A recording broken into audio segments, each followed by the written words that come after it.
What's happening, guys? Caesar Media here, working on the LS6 FD race car once again. Today I'm going to be getting into the head of the engine and I'm going to be installing the Trunion upgrade kit created by Comp.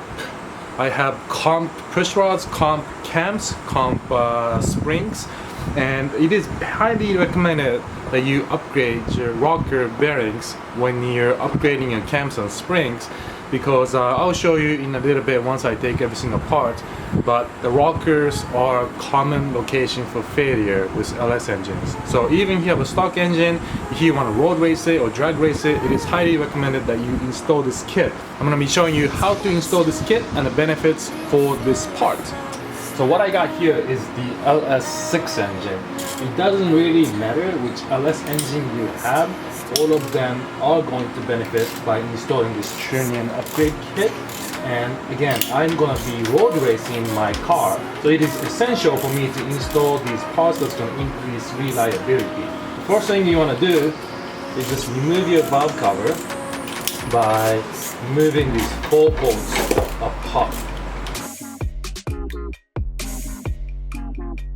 So the next thing you want to do is remove the rockers. These are held in by this bolt up top. You can use the same socket that I just used, which is 5/16. So just go in here and remove every single bolt. So this is the bolt that holds the rocker in place. And you can see that this rocker still has the OEM LS designed bearing. If you look here, this is the push rods. I have the Comp Cams 7956 push rod in here. Springs are also upgraded, which you can tell by the blue marks. I'm just gonna go ahead and remove the rest of the rockers.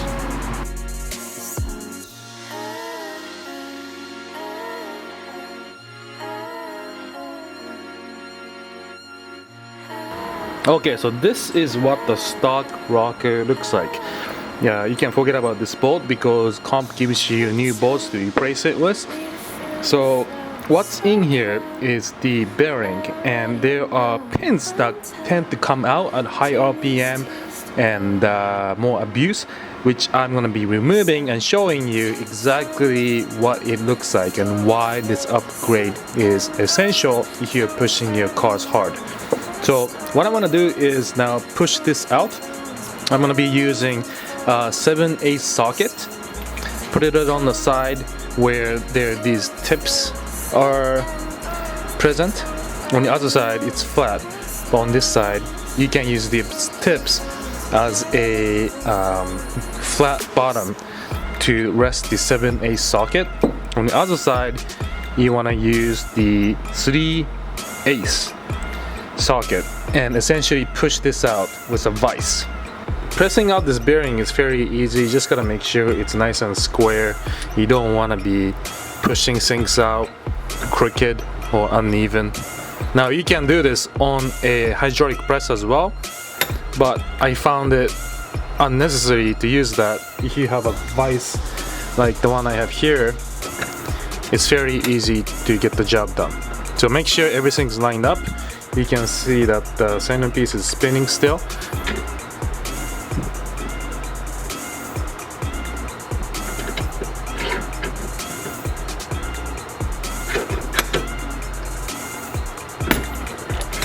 Okay, so there you go. Here is what's inside, and you can already see the chaotic pins that came off on itself. So the stock LS rockers are held in with these pins inside these bearing housings. Inside these are the pins, and obviously you can imagine when these rockers fail, these pins will go everywhere inside your engine and essentially destroy your engine if it gets in any of the valve trains. So now just go ahead and repeat the process for rest of your rockers. Take your time, don't rush into it. You want to make sure that these bearings are coming out straight and going back in straight when we are doing the reinstall. So after you remove the bearings from the rockers, you'll be left with something like this. Now go ahead and open your comp package, and you'll find the new bolts that will be replacing these that came out of the engine. 2 bags of these, and the end bearings, and these clips to secure in the bearings at the end of the install. You'll also get these 2 washers, which will be used to support the rocker arm on both ends when you're doing the reinstall, and I will show you that in a second. So this is the new end piece bearing that is replaced by comp. You can see that it's 1 piece instead of 2 piece, which was the OEM design with pins inside that comes out. This is fixed inside, nice and secure. When you install it in the store, you want to make sure that the side with letters on them, which is this side, goes on the outside of the rocker bearing. So you want to install it this way and another one on this way, and you want to use these washers to make sure it's nice and flat. Go ahead and install the one side of it first and make sure it's nice and straight.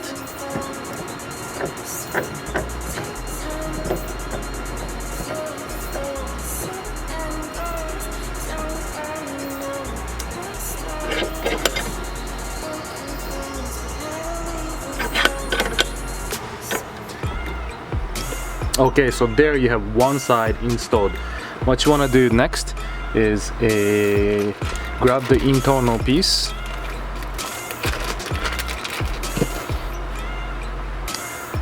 and simply slide it in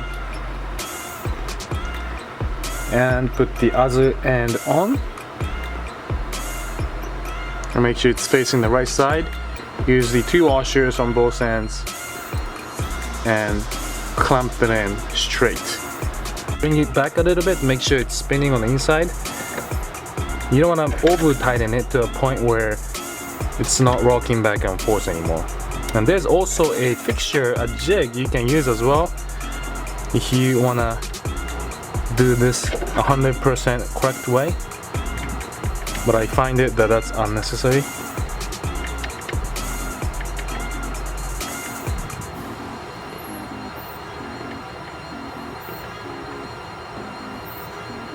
So that's about it. After that, just remove it.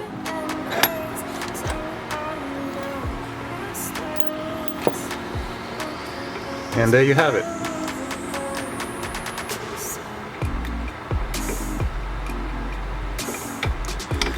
Now what you want to do to finish this piece up is just grab a needle plier, expand this circular piece and put it on around the bearing here.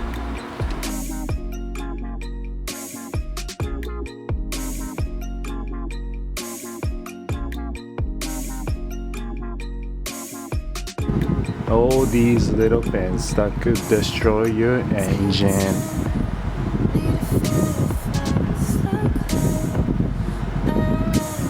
Goodbye.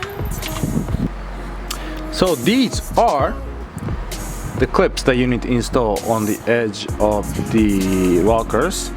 I got this piece of crap Harbor Freight needle nose pliers. These needle noses are actually larger diameter than the holes are over here. So I actually had to shave this off a little bit with angle grinder. But all you gotta do is take your rocker and put the ring on top, expand it. And again, I'm using a crappy,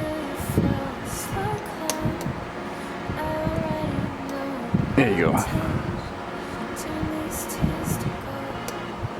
There you go. So you can see that the clip snaps in the groove, which is located right here. It's kind of hard to get the focus, but you get the idea. You just snap that in there, make sure it's nice and secure, and do it for all your rockers. Okay, so the last thing you want to do is obviously install your new rockers. This is the brand new rocker that's good to go. Before I install it though, I like to use oil stabilizer and just lube up the locations where the rocker will be touching to make sure it's nice and lubed up before initial startup. You don't want metal to metal contact, especially if you decided to clean out your rockers with brake cleaner or whatever you decided to use. I just like to put some more stabilizer on there as a precaution. And lastly, take your rocker, put it in place, and you want to use a new bolt that came in with the kit.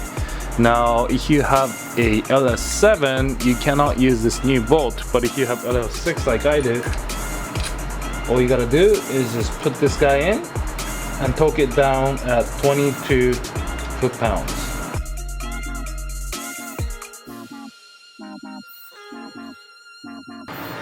And the last thing you want to do is torque it up to 22 foot-pounds. I like to use my digital torque wrench. It beeps at me when it's at 22 foot-pounds.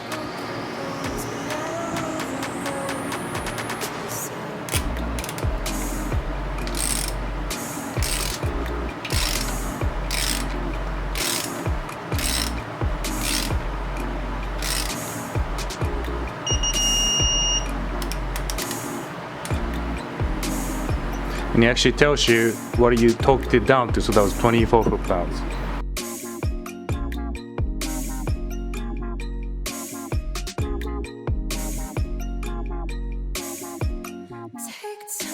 Alright, so the rockers are installed, and what I like to do though is just spin the crank a few times, make sure everything's performing the way it should.